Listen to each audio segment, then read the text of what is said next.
Today I will be giving you an in-depth tutorial on how to create a battle dome for you and your friends.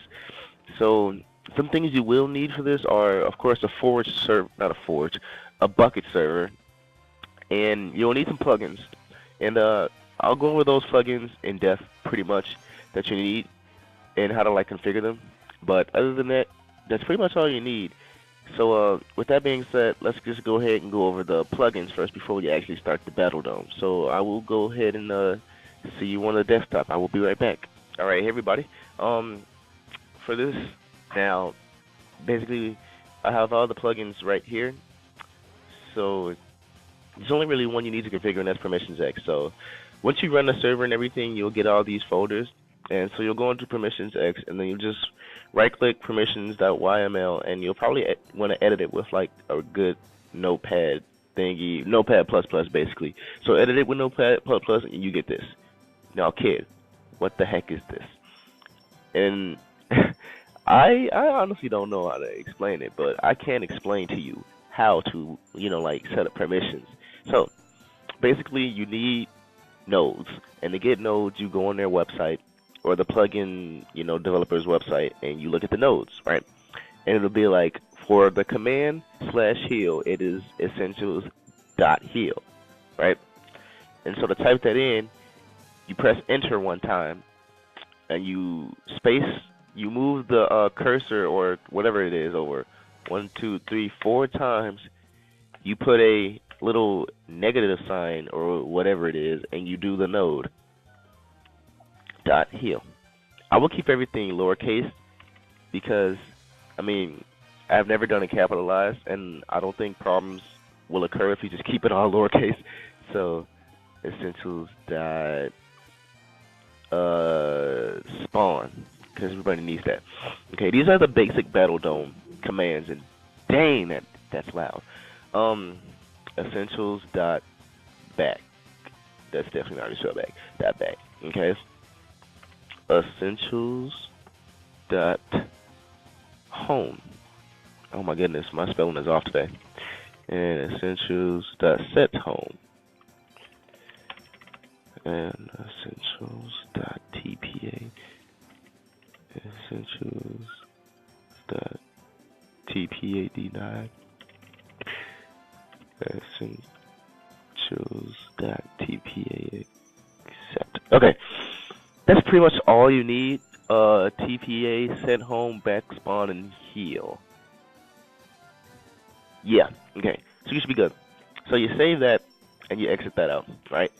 And hopefully when we run up the server, we shouldn't get any errors. So I'll see you back on the in the server to show you how to, actually create the dome and put these, permissions to use. So I'll see you back, and let's continue on our little journey here to make a battle dome. So basically what you're gonna need world data, and my frames are still kind of low. I don't really like that. Okay, so this is kind of an odd biome. I usually set mine up in extreme hills, but just for the sake of a tutorial, we're just gonna do it right here. So what I generally like to do is I like to make sure we're all flat, so there's no terrain or anything interfering with the spawn area. So let's just get rid of that. Now, the first thing you need is a wand, so just type /wand, and you get a wand, right? And so this is how I create my spawn. I just right-click, left-click, and I just do /seal, whatever material I want it to be. So say if I want it to be wool, and the radius of 10. And there we go. There's our spawn. Alright? Now, I'm sugarcoating it right now. You can make it however fancy you want it to be, or don't want it to be, or whatever, but just keep in mind what your center block is. Mark your center block, because you'll need that. And then if you all let me start over really quick. If you have people who will probably run off and do stupid things at the start, then you should probably follow this tutorial, because this is how I set up my battle domes, because people are always out and about. So basically, here's what you do. You right-click, left-click, first position, second position. Make sure you're standing on it. Then type //HSPHERE, glass, and then the same radius. And it creates this little glass barrier around it so that they can't escape until you allow them to, or something like that. And if you set this as a spawn, so / set spawn, then they can't break any blocks inside of here. So this is your spawn area, right? And you can make it as fancy as you want. You can not. It doesn't really matter to me, but this is generally what I like to do. I get rid of this glass area on both sides. So did I do it on this? Okay, so this side and this side. I get rid of these little glass areas so that like they can still it makes it more efficient to get out. And I put bedrock right there. So like boom, boom, boom, boom, boom, boom, boom. Okay, so yeah, that goes right there, and then this goes right here. All right, so that they cannot escape. They cannot escape.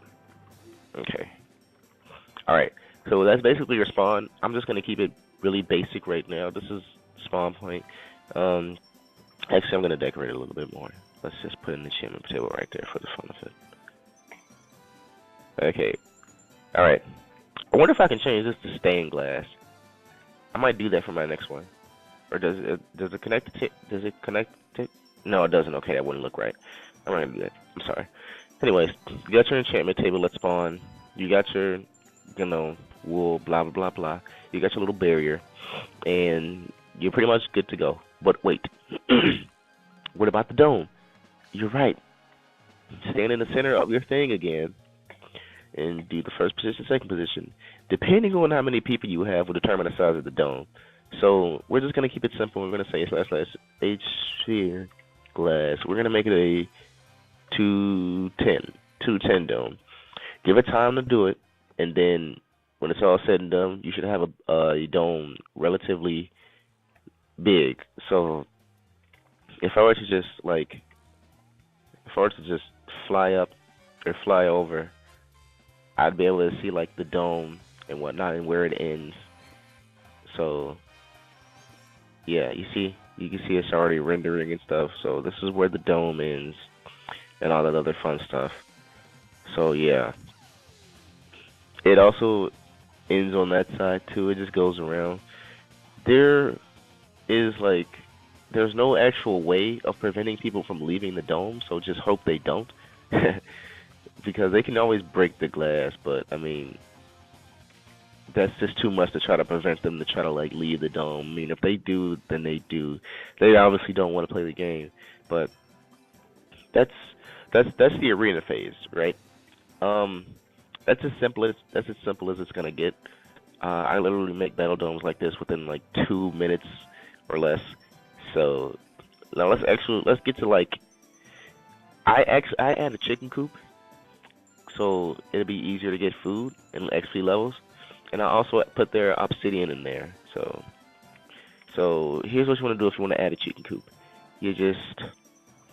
That actually doesn't look quite right, but you know what? It's whatever. All right. So we're just gonna / H sphere again, HSPHURE, and whatever wool. If you want to colorize it, colon, what number? I don't know what that is, and then I typically put it around 8. HSPHERE 3558. All right. So then you get this, and then it's not the best because the terrain isn't flat. But then I usually just chest,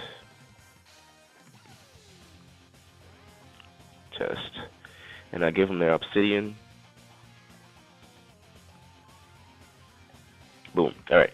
And then to spawn the chickens, it's pretty simple. You just look anywhere /mob chicken 10. Or if you want to add more, 100. Or if you want to add, well, that's the max quantity. So you can just keep spamming 10 like that until you get to 100. Okay. I wouldn't put too many because it does lag your game. All right. So I'm about to sneeze. Anyway, yeah, that's it.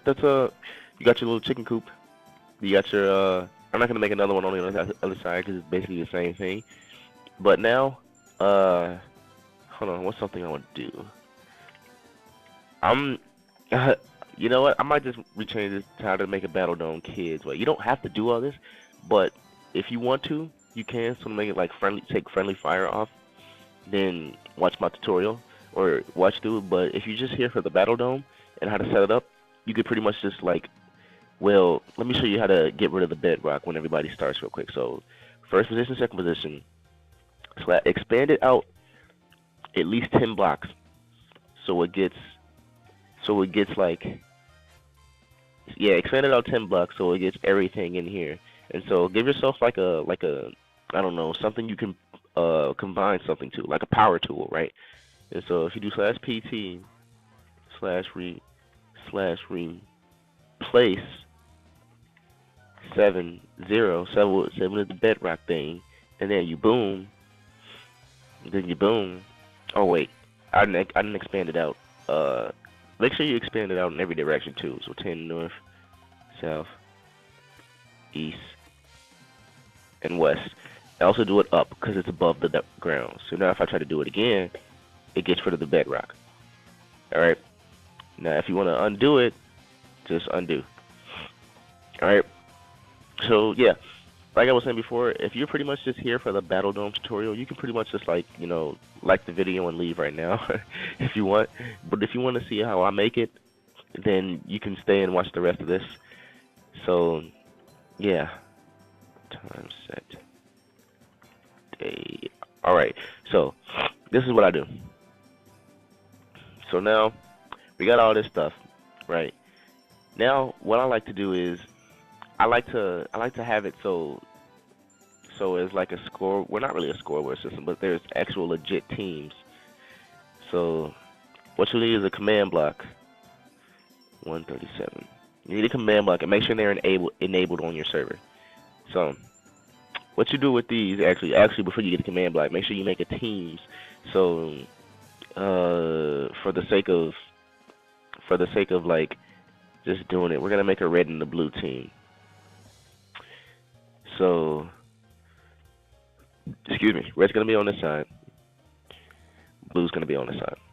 Okay. So and then you got the little white thing in between that separates them. It might not be even, but I mean I don't really care. So alright. Now if you want to actually color code it, like I'm telling you, this is how to make BattleDome kids way or whatever like that. If you want to do it just like me and have it look all fancy and stuff, I highly recommend you do this. Because I mean you don't have to do it because I just like to make it fancy and make it look all nice and cute and all that fun stuff. But you honestly do not have to do it like me. So in order to like if you want to like set something, so it's not really like you don't have to keep breaking and placing and all that stuff, then the easiest way to do that is to get a mask. And to do that, you get another tool that's capable of like binding to. So you do /pt, not /pt. I'm sorry, /br. BR stands for brush. C, and whatever you put in. So for example, 3514, that's red wool, and then you put the radius. I'm gonna put a radius of 1. Now if you do /mask and you type in what you want the brush to go over, 35 for wool, whatever I right click, that becomes red. Do you guys see how that works? I don't think I explained it quite correctly. I'm going to explain it one more time. Alright, I'll explain it on the blue side for you. But this is basically how you like change the color without breaking everything. Okay, so let's get a different one. I'm going to explain this one more time. Alright, /BR stands for brush. C is for circle, not cylinder. I don't know the thing for blue. It's 11. Okay, so /BRC 11 35. I'm sorry, 35:11. This 35:11 is indicating or is telling the brush, yo, use the blue color. So think of it as like using a paintbrush, right? And you're dipping your paintbrush into the blue paint. This is what this phase is. And then you can type in the radius from 1 to 5. I'm going to use 1 again. Alright? And think of the slash mask as like the actual putting the brush onto the paper, whatnot. And so when you do that, boom, it's like this. Now we leave that white in the center because it's just like no way it can become even. One side is gonna dominate the other, and that's typically not how I like to have it. So yeah, that side's red, that side's blue. That's if you want to get fancy. Again, you don't have to do this. It's just what I do. I'm gonna have annotations that skip to certain parts, so you won't have to sit here dying through the boredom. But yeah.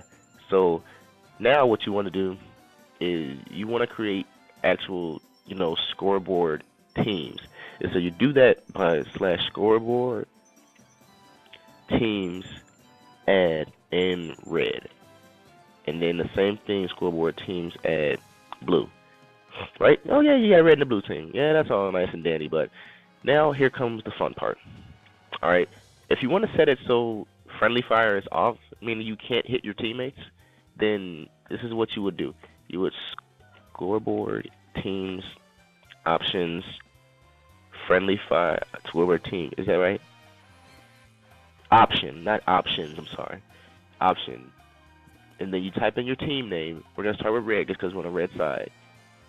Friendly fire, and then you type in false. Okay. So now, I wish I had somebody here to demonstrate this with me, but for now, so now, if anybody's on the red team, they cannot hurt each other.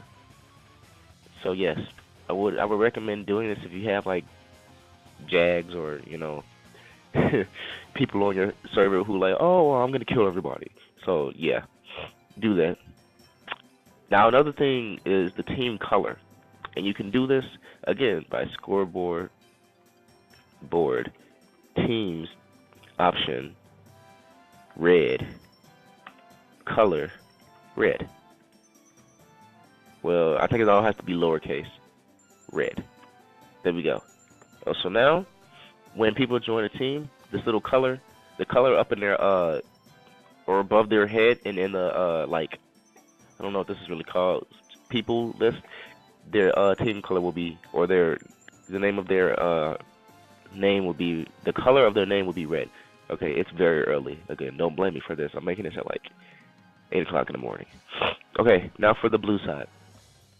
All right, so it's pretty much the same procedure. You can just like, go back and change whatever it was in here to red to blue, so you're not retyping stuff. And then, well, you're gonna have to change that to blue too, because you don't want the blue team to have a red color. That wouldn't make much sense. Okay, so now that's all set up. Good. Now here comes the fun part with command blocks. I typically put it in the ground, and scoreboard. This is how you do it. I made a tutorial on command blocks like a year ago. If you don't really know what I'm talking about, I suggest you go check that out if you want to understand more about it. But anyway, just follow what I do right now. So you can have the slash. I typically don't. You just type in the command to join a scoreboard team, which is scoreboard teams join red, and make sure you put this at P symbol because it's the nearest player. Make sure you put that there. And then you get something like a pressure plate, and when I step on it, boom, I'm on the red team. Alright? Now it's the same thing with the blue team here. Alright? Scoreboard teams join blue at P. Make sure that at P is there again. That is essential. So when I step on this, boom, I'm on the blue team. Nice? Nice. Okay. Yeah. Let me just actually make a sign right there that says like, oh, blue team. Well, I mean, because it's not obvious, but anyway, I have had people do that. Like, which one's the blue pressure plate? The one that's on the blue side. Okay. All right. And then one right over here. Red team. All right. What am I trying to say? If you want to like replace diamond ore and stuff with iron blocks and all that other fun stuff, then you can just like it's very simple to do that instead of going, searching for all the diamonds and replacing them with iron. There's a better way. So look, here's what you do. You get your first position, second position again, and then you expand it in every direction the size of your dome. 210 north, south, east, west, and down. Down only because no auras spawn above like sea level. So, or they do actually coal ore, but no ores are likely to, like diamond ores are likely to spawn above sea level. So now what you do is, if you want to replace just the diamond ore with iron blocks, I'm going by item IDs. So I'm gonna do / replace 5642. This command right here replaces all the diamond ore with iron blocks. All right. Now, if you want to make it like 10% diamond blocks or 10%, gold blocks or whatever for golden apples. Actually, I think I might do that one game. You just do / replace 10%, 10%, 57, right? Let me make sure I have this right. Right, and then you need a comma, and then 90%, 42, right? And then that should set that, if I'm correct, that should set that 10% diamond blocks, 90% iron blocks. So, I'm not going to do it again because it'll lag out my server, but that is basically the gist of how you would, replace the ores and stuff in your server. So, I think I've pretty much covered everything. Again, you can make spawn as fancy as you want to. I usually like to put like enchantment tables right here and have like bookshelves and stuff, and I put anvils in the center and I decorate it with glowstone, but again, you don't have to do all that. That's just me. But I hope you somewhat understood this tutorial. This is very early in the morning for me, and I usually get a lot of questions about like how do you set up a BattleDome or whatever from my friends. So hopefully this helps. But if not, just call me. I'll always set it up for you. Not really. It's not that hard. It's really not. But if you want to keep it simple, then you should probably just like watch my video, the first part of my video to like, I don't know, like where I say, oh well, you don't have to do all this. But yeah, basically this is pretty much it, guys. I hope you enjoy this tutorial. If you enjoyed this tutorial on how to make a BattleDome, leave a like and subscribe if you found this helpful, please. And if you have any questions, please just ask me. I'll try to answer it as much as possible. Send me a message or something, or comment on a video. If you have any questions, I'll try to get back to you as soon as possible. But that is it, everybody. It's Kid 912 here, and I will see you all later. Goodbye. Good.